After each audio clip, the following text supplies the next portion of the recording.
Selasa petang, sejumlah pejabat negara datang ke Istana Kepresidenan. Ada Menteri Agraria dan Tata Ruang Sofyan Jalil, serta wakilnya Surya Chandra. Kemudian, Menteri Pertahanan Prabowo Subianto, serta mantan Panglima TNI Hadi Cahyanto. Mereka mengaku dipanggil Presiden, namun tak tahu apa agendanya. Belum tahu, baru di ini. Tapi dipanggil aja Pak, apa tadi? Baru aja, makanya saya kabut.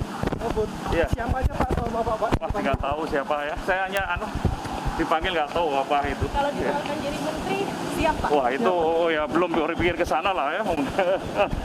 Baru di. Tapi nggak ada persiapan apapun, cuma Nggak ada. datang aja Pak. Ya, ini baru olahraga langsung lari saya. Mereka datang di saat isu perombakan kabinet kembali santer diperbincangkan publik. Bahkan sudah beredar informasi di publik, pengumuman perombakan dilakukan Rabu 15 Juni 2022. Sehari sebelumnya, pasca rapat koordinasi di Istana Negara, Sekretaris Kabinet Pramono Anung juga menanggapi perombakan kabinet. Kata Pramono, kepastian waktu perombakan ada di tangan Presiden. Tapi isyaratnya, perombakan perlu karena kabinet saat ini butuh kecepatan kerja. Mau ganti kapan aja terserah Presiden, mau hari ini, mau besok, mau lusa. Tapi kewenangan itu sepenuhnya ada pada Presiden. Ya pokoknya itu kewenangan sepenuhnya Presiden, maunya kapan, orangnya dari mana, partainya apa, kebutuhannya apa, Presiden. Karena pemerintahan ini kan masih 2 tahun lagi, sehingga dengan kebutuhan dan kecepatan itu Presiden yang memutuskan. Ya. Sinyal perombakan beberapa hari belakangan sudah diungkapkan para pengamat politik. Direktur Eksekutif Carta Politika Indonesia Yunarto Wijaya menyatakan, publik ingin Presiden Jokowi melakukan perombakan kabinet. Dari hasil survei yang dilakukan Carta Politika pada 25 Mei 2022 hingga 2 Juni 2022, ada 63,1% responden yang setuju Presiden Jokowi merombak kabinetnya. Publik, menurut Yunarto, menyoroti kinerja menteri di sektor ekonomi. Terlalu lamanya isu dan rumor mengenai reshuffle ini terjadi dan malah kemudian menjadi gosip politik. Kalau tidak berujung pada sebuah kepastian, itu malah berbahaya buat stabilitas politik. Yang terlihat sebuah data bahwa ada gap besar antara tingkat kepuasan publik terhadap pemerintahan Jokowi Ma'ruf yang ada di angka 68% dengan tingkat kepuasan terhadap menteri yang ada di angka 53%. Artinya ada yang salah dari kerja operasional menteri secara sektoral. Bahkan 63% dari publik atau responden menyatakan menginginkan adanya reshuffle. Itu yang menurut Usia Kabinet Indonesia Maju di pemerintahan Joko Widodo hanya tersisa 2 tahun lagi.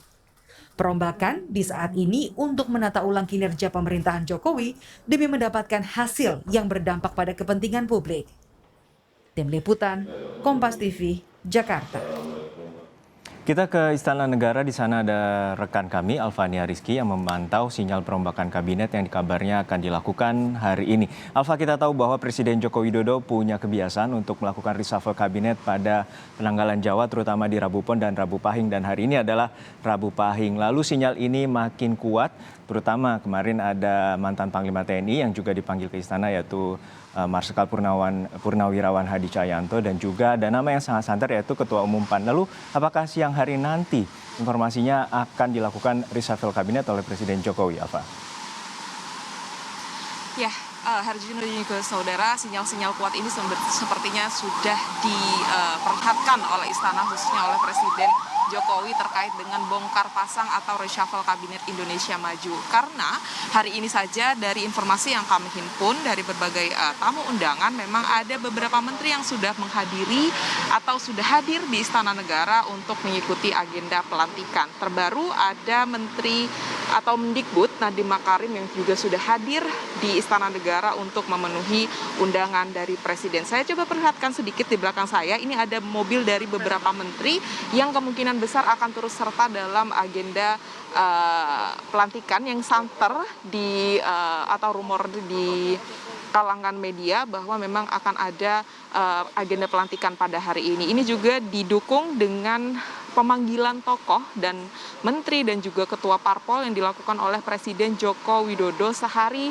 sebelumnya, di mana kemarin ada beberapa nama yang kemudian terkonfirmasi hadir menghadiri undangan atau memenuhi undangan dari Presiden. Yang pertama ada Panglima atau mantan Panglima TNI, ada Marsikal Purnawirawan Hadi Cahyanto, kemudian ada Menteri Perdagangan M. Lutfi, ada Menteri ATR Sofyan Jalil, ada Sekretaris Dewan Pembina PSI Raja Juli Antoni, kemudian Ketua Umum Partai Gerindra yang juga Menteri Pertahanan Prabowo Subianto, kemudian Ketua Umum Partai Nasdem Surya Paloh, dan juga Ketua Umum PAN Zulhas. Kemudian apakah pos menteri yang kemudian akan diisi oleh nama-nama yang sudah dipanggil oleh Presiden, atau justru ini hanya membahas terkait dengan bongkar pasang kabinet yang akan dilakukan oleh Presiden? Kita harus menantikan bersama pos-pos mana saja yang kemudian akan diisi oleh menteri-menteri baru atau nama-nama baru yang sudah dipilih oleh Presiden. Tetapi kalau dari informasi yang kami dapatkan,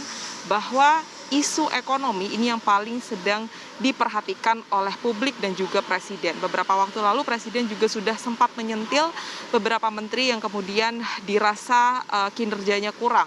Kemudian isu-isu ekonomi seperti pemulihan ekonomi dan juga kenaikan minyak goreng yang sempat menjadi isu paling panas di awal tahun ini juga menjadi perhatian Presiden Joko Widodo.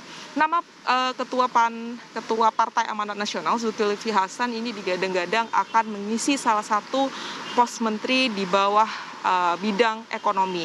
Tapi kemudian pos kementeriannya ini masih harus kami konfirmasi, walaupun paling santer informasi yang kami dapatkan, nama Zulkifli Hasan ini akan mengisi pos Menteri Perdagangan, mengingat evaluasi kinerja di Kementerian Perdagangan ini menjadi salah satu yang paling diperhatikan oleh Presiden. Sedangkan nama-nama lain kita nantikan bersama proses agenda pelantikan yang akan dilakukan pada siang ini oleh Presiden dan diikuti oleh Menteri-Menteri Kabinet Indonesia Maju.